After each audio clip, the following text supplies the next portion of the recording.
Welcome back. This is the next in our series on stop losses. Today we'll cover Twiggs ATR bands and Twiggs ATR stops. Now it's important when setting stops to take into account the time frame that you're trading. If you're trading a long-term secular trend, for instance gold, you may be content to just trail your stop at quite a wide margin from the current price action, just to ensure that you don't get whipsawed out too often.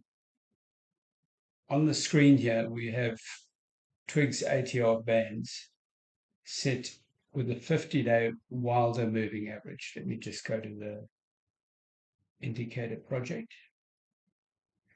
See Twiggs ATR bands, moving average period 50 days. It's a Wilder moving average in Twiggs ATR bands, which tends to be a bit less responsive than exponential moving averages.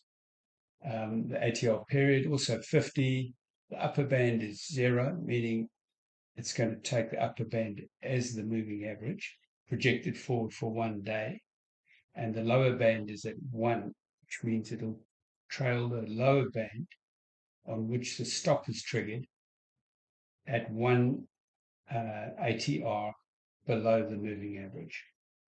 And reversal type high-low indicates that you'll take reversals on the high or low and not just on the closing price. ATR stops, I've set up both of them. They perform a similar function, but I've set up the bands and the stops just to illustrate how the stops would work. Here you can see the stop trailing along the lower band because it hasn't been activated. It gets close at this point, but the low for the day is still above the lower band, so it's not activated, goes all the way through. Now that's an ideal example. You still are going to get stopped out occasionally. Let's just go to another chart. Let's go to Catalyst Metals, and you'll see here it trails a long way behind, and you get stopped out at this point in June 25. It then whipsaws a few times through that band and then resumes the uptrend. Now, as with Weinstein Stops, I use a trend index as a filter on the entries. So if the trend index is below 0 or in a downtrend, like I've indicated here with the trend line, then you won't take a new entry, a new long entry. We're only trading long, by the way. So let's just go back to where we were. Capricorn metals. Okay. Now that's ideal if you're trading a long-term trend. But if you're using leverage or if you're trading commodities, IT stocks, biotech, where the trend is a lot more volatile, you're not sure that the stock's still going to be around in an uptrend in the next year or so, possibly the next week or so. You couldn't use something that trails this far behind. As you can see, price is currently at 14, and the stop for today is sitting at 11.26. So you're a long way behind the current price action. Just something on this. I've set the bands, the upper band at the moving average and the lower band at 180 or below, so that it's quite a narrow band, so that if you are whipsawed, you're not going to incur a large loss getting whipsawed out and back in. Your cost will basically be 1 ATR plus possibly a bit of slippage. By doing that, you're minimizing the cost of your whipsaws. If you set a far wider band, the cost would be far higher. You'd be the difference between your exit and entry point is likely to be 3 ATR, which starts to hurt if it happens too often. Okay, let's get on to what I wanted to show you here. Okay, this is the 1 year of Capricorn metals.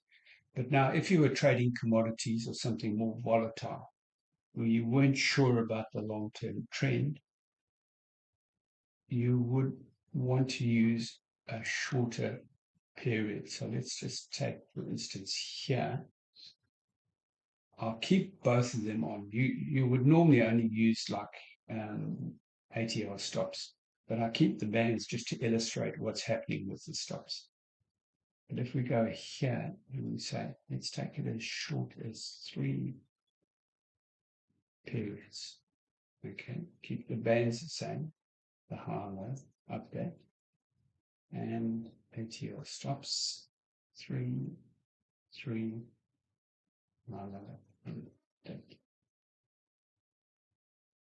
now that'll give you an idea of how the stops would react in a far shorter time frame.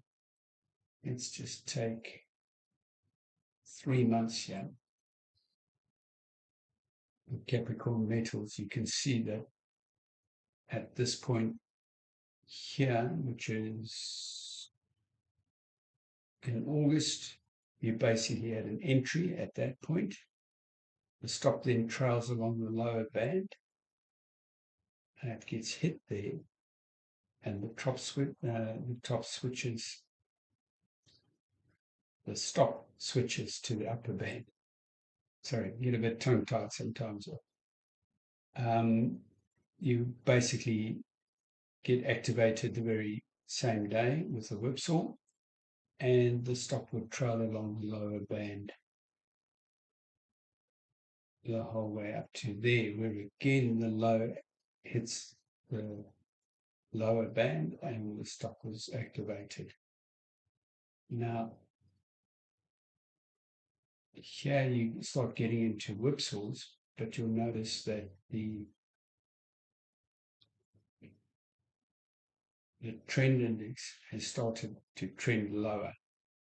Okay, so I would ignore that buy signal there and any buy signal until after this point here, at which point we are back in an uptrend. When trend index crosses to above 0, take an entry at some point like that and allow the stops to follow you up.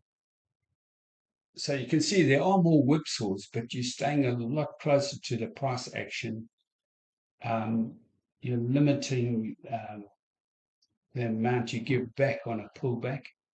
One of the cardinal sins in trading is to give back a profit you have made and to incur a loss on a stock where you were showing a profit. Anyway, that's what I have for you today. Thanks for listening.